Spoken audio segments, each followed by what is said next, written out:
जिंदगी में है ना, बहुत ऐसे कम लोग हैं जो मरकर जिंदा हुए हैं। लाइफ में हमने ऐसा भी देखा है कि रईस, बहुत पैसे वाले लोग ने पाप किया, पैसों के दम पर सब चीज़ छुपा दी, उसका क्राइम छुपा दिया, बट वो ये भूल गया कि ऊपर वाला सब देख रहा था।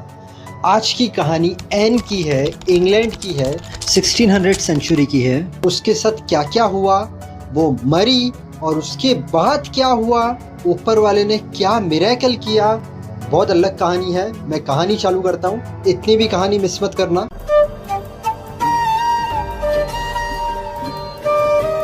ट्वेंटी 22 ईयर्स की लड़की एन, जो बहुत गरीब थी, बहुत बड़े रिच इंसान इंग्लैंड में सर थॉमस 1600 सेंचुरी में उनके वहाँ पर वो काम करती थी एज सर्वेंट, नौकरानी, कपड़े धोना, डिशेस धोना, लंबे लंबे समय तक काम करना। उन दिनों गरीब मतलब गुलाम।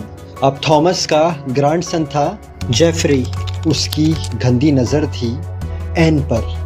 वो था सिर्फ 16 साल का। उसने एन के साथ प्यारी प्यारी बातें करना शुरू किया, फ्रेंडशिप की उसके साथ। कोई नहीं देखता तो उसके पास जाकर खड़ा रहता, बातें करता।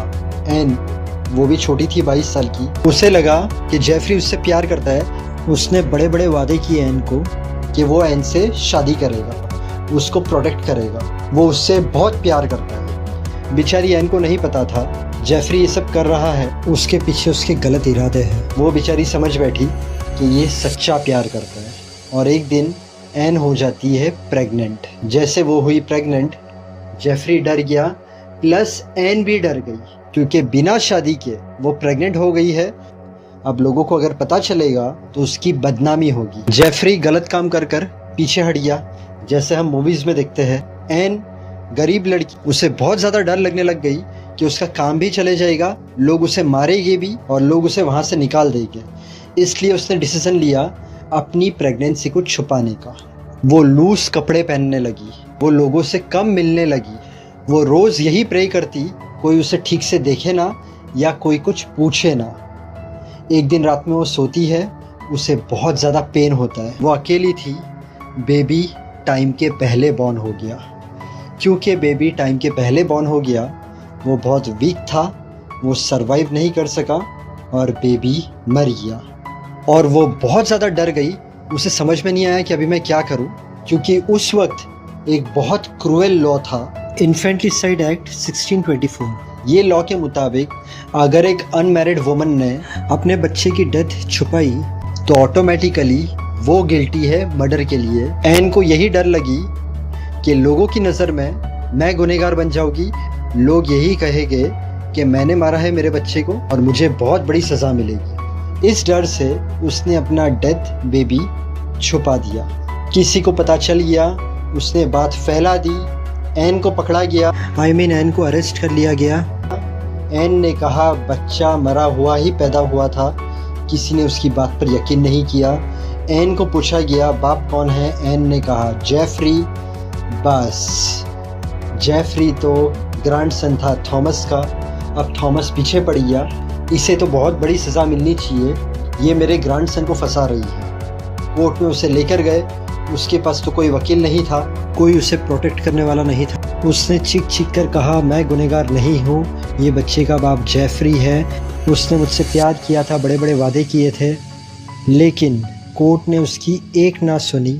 उसे सज़ा मिलती है मौत की, to be hang till death. और उस वक्त सज़ा मतलब सब लोगों के सामने लटकाया जाता था, पब्लिक आती थी तब। ये 1600 सेंचुरी की बात कर रहा हूँ। जेफरी चुप रहा, वो कुछ नहीं कह रहा था, और थॉमस बस ये सब मामले को छुपा रहा था ताकि थॉमस की फैमिली पे कोई भी आँच ना आए, थॉमस की फैमिली का कहाँ पर भी नाम ना आए। दिसंबर 4, 1650, ऑक्सफोर्ड, इंग्लैंड, पब्लिक इकट्ठा हुई।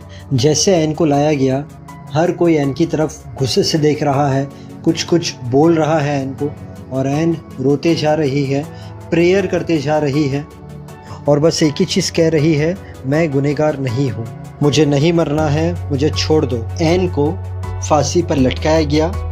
उसे वहाँ पर 30 मिनट्स तक लटका कर रखा। सबकी नज़रों में वो गुनहगार थी, वो मरी, उसके बाद उसे उतारा गया। और उसकी बॉडी को भेजा गया डॉक्टर के पास। उन दिनों बॉडी डॉक्टर के पास जाती थी टू स्टडी। अब डॉक्टर कौन थे? तो डॉक्टर दो थे, एक था विलियम और दूसरा था थॉमस विलीस।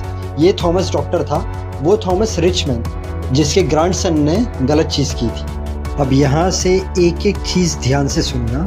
कॉफिन में डॉक्टर के पास बॉडी भेजी गई, डॉक्टर ने बॉडी रिसीव की, डॉक्टर ने कॉफिन रखा प्राइवेट रूम में। अब ये दो डॉक्टर बॉडी को स्टडी करने के लिए अपना प्रोसीजर चालू करने वाले थे और हल्की हल्की ब्रीथ की साउंड उन्हें सुनाई में आई। पहले तो उन दोनों ने इग्नोर किया, बट थोड़ी देर में वो लोग कंफर्म हुए कि ये एन के ब्रीदिंग की ही साउंड है, जो बहुत स्लो थी, रफ थी। तो सबसे पहले तो दोनों डॉक्टर डर गए। वो लोग पास जाकर चेक करते हैं तो चेस्ट मूव करने लगी।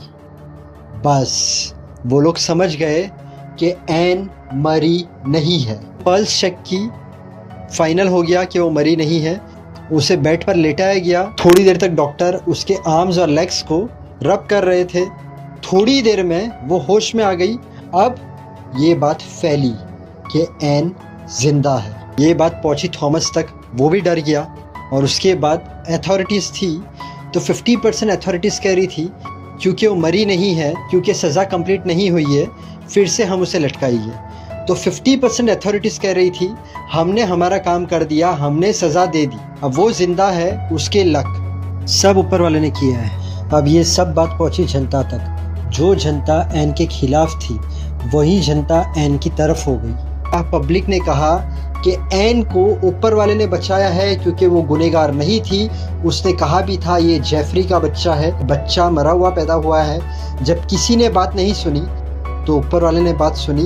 ऊपर वाले ने उसे अपने पास नहीं बुलाया। ये सबूत है कि वो निर्दोष है और उसे अब सज़ा नहीं मिलनी चाहिए, क्योंकि पब्लिक का प्रेशर बहुत आया अथॉरिटीज़ पे। अथॉरिटीज़ ने मान लिया और उसे फ्री कर दिया गया।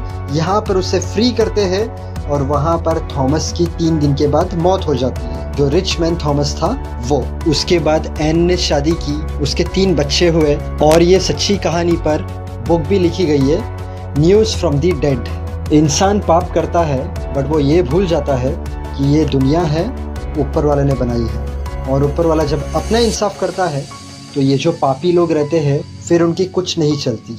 आप अगर ये वीडियो फेसबुक पे देख रहे हो मुझे फॉलो कर लेना, यूट्यूब पे देख रहे हो तो चैनल सब्सक्राइब कर लेना।